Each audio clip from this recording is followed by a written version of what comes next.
Hello students, आज हम part 4 एक चरांक वाले समीकरण में प्रश्न संग्रह 12.2 का प्रश्न 5वां और 6वां देखेंगे। इससे पहले वाले वीडियो में हम प्रश्न 3 और 4 देख चुके थे। तो अब हम सवाल पढ़ते हैं और समझते हैं कि कैसे हल करना है। तो 5वां प्रश्न ये है कि 2 अंकों वाली संख्या के दहाई स्थान का अंक इकाई स्थान के अंक का दुगुना है। अंकों के स्थान परिवर्तन से प्राप्त संख्या तथा मूल संख्या का योगफल 66 हो तो दी गई संख्या कितनी है। तो इस सवाल में हमें इकाई दहाई के बारे में बोला गया है। आप लोग पहले से ही छोटी कक्षाओं में इकाई दहाई से क्या होता है, उसका स्थान का मान क्या होता है और कैसे संख्या प्राप्त होती है। एक उदाहरण के रूप में मैं यहाँ संख्या ले लेती हूँ। जैसे कि ये 57 हमने लिया, कोई संख्या 2 अंकों वाली संख्या ले लिए, तो ये हमारी संख्या है। तो कोई पूछेगा इसमें तो इकाई स्थान क्या है, तो हम बोलेंगे इकाई स्थान का अंक 7 है और दहाई स्थान का अंक क्या है, 5 है। ये इकाई है और ये दहाई का स्थान है। और फिर उसके बाद बोलेंगे कि इसका मान, स्थान का मान बताओ। तो मान क्या होगा, इकाई का मान 1 होता है, तो 1 गुणे 7 बराबर कितना हो गया, 7। और दहाई के स्थान पे 5 है, तो 5 है, उसका मान नहीं होगा। उसका स्थान का मान पूछा जाए तो उसका आएगा 10। दहाई मतलब 10 गुणे संख्या यहाँ कितनी दी गई, अंक कितना दिया गया, 5। 10 बचे 50।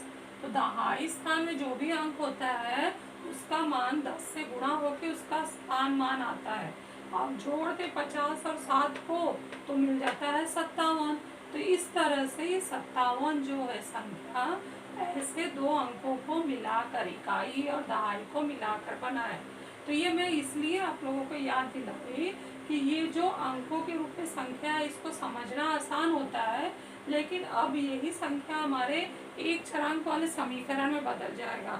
तब अपने दिमाग में यही रखना और उसके हिसाब से चरांक में भी ये नियम लगाना।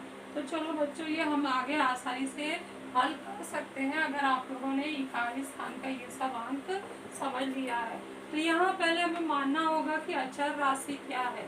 तो 2 अंकों वाली संख्या के दहाई स्थान का अंक इकाई स्थान के अंक का दुगना है। तो कौन से स्थान का अंक दुगना हो रहा है, दहाई स्थान का अंक। किससे हो रहा है, इकाई स्थान के अंक से दुगना हो रहा है। तो हम किसको मानेंगे, इकाई स्थान के अंक को हम x मानेंगे। तो माना इकाई स्थान का अंक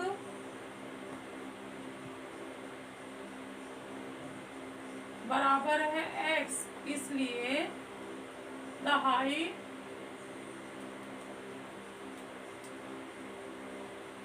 स्थान का अंक वो क्या बोला गया इस वाक्य में कि इकाई के स्थान के अंक का दुगुना है। 2 गुणा कर दो तो 2x हो जाएगा। तो हमें इकाई भी मिल गया अंक और दहाई भी अंक मिल गया। तो अब हमें क्या बनाना होगा, संख्या। तो संख्या ये कौन सी संख्या होगी, मूल संख्या, यानी पहले जो हमारे शुरुआत में जो संख्या आती है वो मूल संख्या। तो इसलिए मूल संख्या बराबर होगी, जिस तरह से हमने उदाहरण में समझा था वैसे ही यहाँ पर करना है। इकाई का मान 1 होता है, उसमें इकाई का अंक गुणा कर देंगे, धन दहाई का मान 10 होता है, उसमें दहाई का जो अंक है वो गुणा कर देंगे। तो इस तरह से हमारा हो गया x धन 10 दूनी 20x, और ये 1 है हमारा, 1 और 20 21 हो जाएगा, 21x आ चुका है। तो मूल संख्या हमारा क्या है, 21x है। तो यहाँ तक हमने पढ़ा और उससे ये छोटा सा समीकरण बना लिया। आगे हम पढ़ते हैं अंकों के स्थान परिवर्तन से प्राप्त संख्या। यहाँ से यहाँ तक हम जो पढ़ रहे हैं ना, इतने में भी हमें एक काम यहाँ करना होगा। क्या करना होगा कि अंकों का स्थान परिवर्तन कर दो, अर्थात जो इकाई अंक है उसे दहाई में ले आओ और दहाई का अंक इकाई में ले जाओ। तो यहाँ हम लिखेंगे अंकों के स्थान परिवर्तन से, स्थान परिवर्तन करने पर, स्थान परिवर्तन करने पर अब बताओ इकाई स्थान का अंक क्या हो जाएगा, इसलिए इकाई स्थान का अंक, स्थान परिवर्तन कर रहे हैं तो जो पहले दहाई था वो अब इकाई बनेगा। तो दहाई में कौन है, 2x है, तो इकाई बन गया वो 2x हो गया। इकाई स्थान का अंक क्या हो गया, 2x, और दहाई स्थान का अंक, दहाई स्थान का अंक बराबर होगा जो हमारा इकाई में था वो अब दहाई बन जाएगा। तो यहाँ पर आ गया, हमें इकाई का भी अंक मिल गया, दहाई का भी अंक मिल गया। अब इसको मिला के हमें क्या करना होगा, हमें नई संख्या प्राप्त करनी होगी। हम पहले जो संख्या प्राप्त की है वो मूल संख्या था, तो नई संख्या बराबर क्या होगी, हमें इकाई का स्थानमान और दहाई का स्थानमान इन अंकों में गुणा करके जोड़ना होगा। तो यहाँ इकाई का मान कितना होता है, 1 गुणे उसका अंक क्या है, 2x, धन दहाई का मान कितना होता है, 10 गुणे उसका स्थान अंक जो क्या है वो x है। तो यहाँ पर हो जाएगा 1 गुणे 2 2x धन 10x, 10 धन 2 12, 12x आ गया। मूल संख्या हमारी 21x है और नई संख्या हमारी 12x है। तो आगे यहाँ तक, पहले हमने यहाँ तक पढ़ा तो ये इक्वेशन समीकरण बना लिया, ये आधा लाइन पढ़ लिया तो ये हमने समीकरण यहाँ तक प्राप्त कर लिया। अब आगे वो क्या बोल रहे हैं, प्रश्नानुसार हमारा एक समीकरण सवाल हल करने के लिए आने वाला है। तो हम लिखेंगे प्रश्नानुसार क्या समीकरण बनने वाला है कि जो प्राप्त संख्या है, अंकों के स्थान परिवर्तन से प्राप्त जो नई संख्या है तथा मूल संख्या का योगफल 66 हो रहा है। तो हमें क्या करना, नई संख्या 12x तथा मूल संख्या 21x को जोड़कर उसका योगफल 66 आ रहा है, ऐसे हमें बताना है। तो अब इसको हम जोड़ देंगे तो ये क्या आ जाएगा, 33x बराबर है 66, 12 और 21 जोड़ेंगे तो 33 आता है।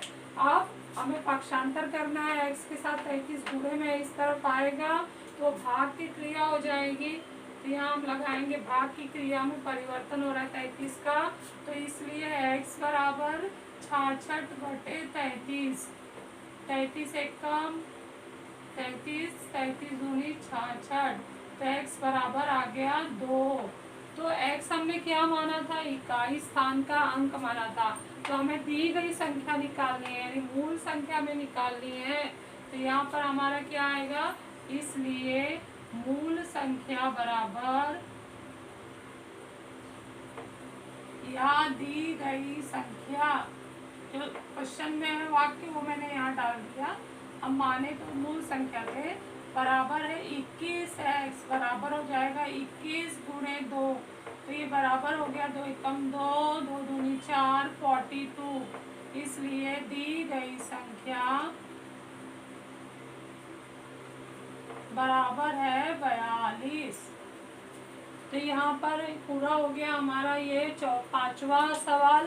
अब आखिरी 12वें पाठ का आखिरी सवाल प्रश्न 6वां देख रहे हैं, क्योंकि इसके बाद का जो 7वां 8वां 9वां सवाल है, जो भी सवाल है इसके बाद के सारे कोरोना के कारण पोर्शन कम करने की वजह से कट किया गया है। तो ये 6वां प्रश्न हमारा आखिरी प्रश्न बन जाता है, यहीं पर हमारा पाठ 12 पूरा हो जाएगा। तो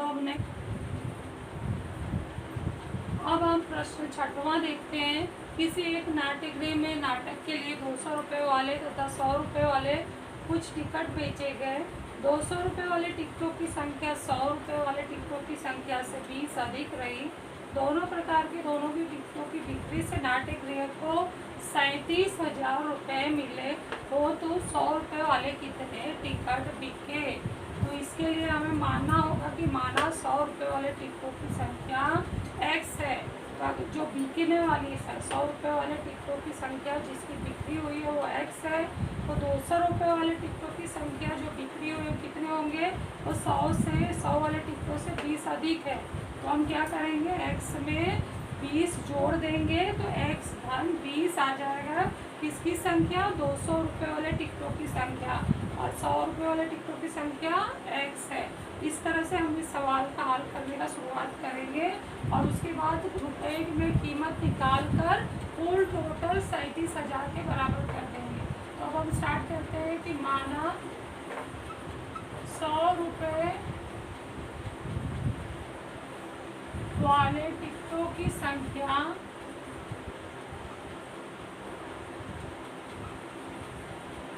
बराबर x, इसलिए 200 रुपये वाले टिकटों की संख्या बराबर x धन 20। x में 20 जोड़ देना है तो x धन 20 आ जाए।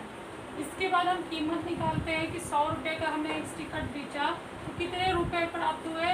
100 और x का गुणा हो जाएगा, तो इसलिए 100 रुपये के टिकटों की बिक्री से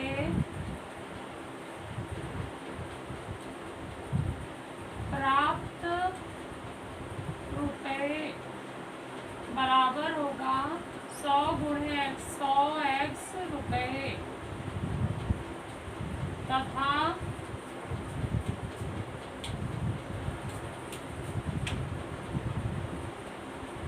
200 रुपये के टिकटों की बिक्री से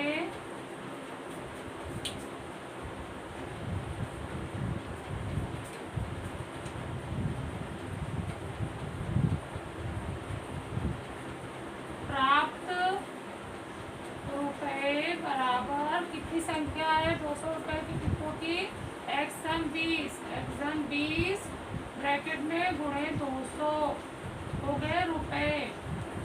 अब प्रश्नानुसार इन दोनों के टिकटों को जो रुपए मिले हैं कुल जोड़कर नाट्यगृह को कुल फायदा कितना हुआ 37,000 रुपये का। तो प्रश्नानुसार हम लिखेंगे प्रश्नानुसार 100 रुपये के x टिकटों बेचने से प्राप्त रकम 100x रुपये प्लस 200 का x धन 20 बेचने से प्राप्त रकम x धन 20 गुणे 200 बराबर 37,000 रुपये। इस तरह से ये सिंपल सा समीकरण साधारण सा बन जाएगा। इसको हल करते ही हमारा उत्तर हमें प्राप्त हो जाएगा। तो हल करते हैं 100x धन 200x धन 200 का 20 से गुणा होगा तो 4,000 आएगा बराबर 37,000। 100x और 2x जोड़ देंगे तो आ जाएगा 300x धन 4,000 बराबर है 37,000। 4,000 का पक्षांतर करेंगे इस तरफ तो माइनस हो जाएगा, यहाँ प्लस है तो यहाँ हम लिखते हैं क्वेश्चन 6 का बचा हुआ भाग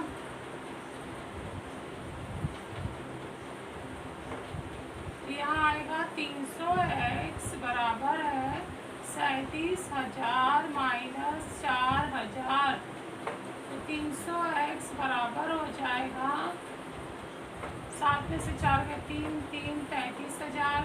फिर जो ये 300 है x के साथ गुणे में है ये यहाँ इस तरफ जाएगा तो भाग में हो जाएगा तो x बराबर 33,000 बटे 300। 2 शून्य कट गया 3 एकम 3 और शून्य x बराबर आ गया 110।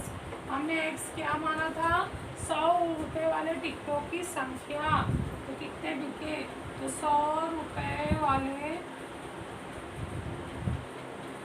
टिकटों की संख्या बराबर है 110। तो इस तरह से हमने अपने लास्ट सवाल का उत्तर निकाल लिया। इसे ध्यान से समझकर फेयर में कर लो। पार्ट 12 हमारा यहाँ पूरा समाप्त होता है।